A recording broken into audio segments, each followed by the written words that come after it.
berbagai program dan kebijakan pemerintah Kota Gorontalo yang disusun dalam Rancangan Rencana Program Jangka Menengah Daerah atau RPJMD pada tahun 2019 akan segera berakhir sesuai dengan ketentuan yang berlaku sejak kepemimpinan Wali Kota Haji Marten Taha SEMekDef dan Wakil Wali Kota Dr. Charles Budidoku.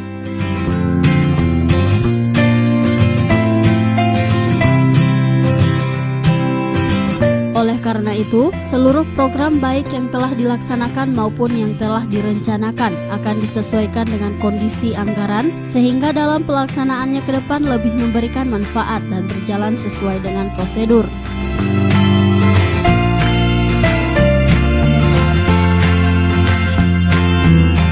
Adapun sejumlah pembenahan yang akan dilakukan, yakni optimalisasi program Kartu Sejahtera Plus, pembenahan infrastruktur, pembenahan pelayanan publik dan berbagai upaya lainnya demi meningkatkan kepuasan dalam pelayanan kepada masyarakat.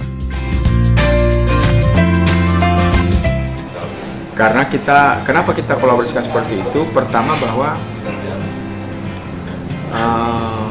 APBD tahun 2019 ini adalah APBD terakhir dalam rangka untuk merampungkan RPJMD 2014-2019 sekaligus merupakan awal daripada pelaksanaan RPJMD 2019-2024. Maka ini perlu disinkronisasikan atau diharmonisasikan antara berbagai program dan kebijakan.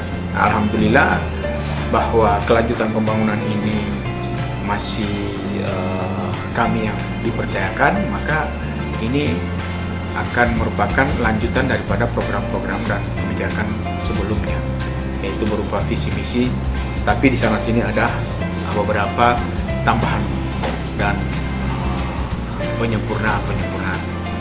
Fokus RPJMD berikutnya ini ada 4 hal penting. Yang pertama, penataan dan pengembangan serta peningkatan infrastruktur ekonomi, infrastruktur perkotaan. Yang kedua yaitu fokus kepada pelayanan publik,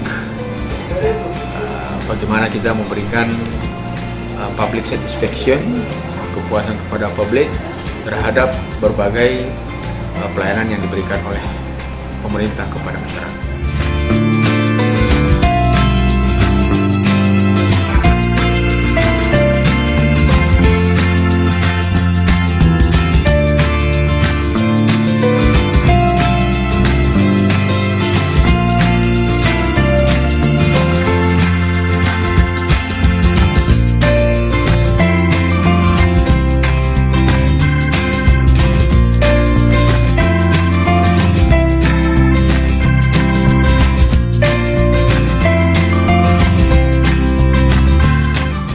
Liputan Advertorial Mimosa TV.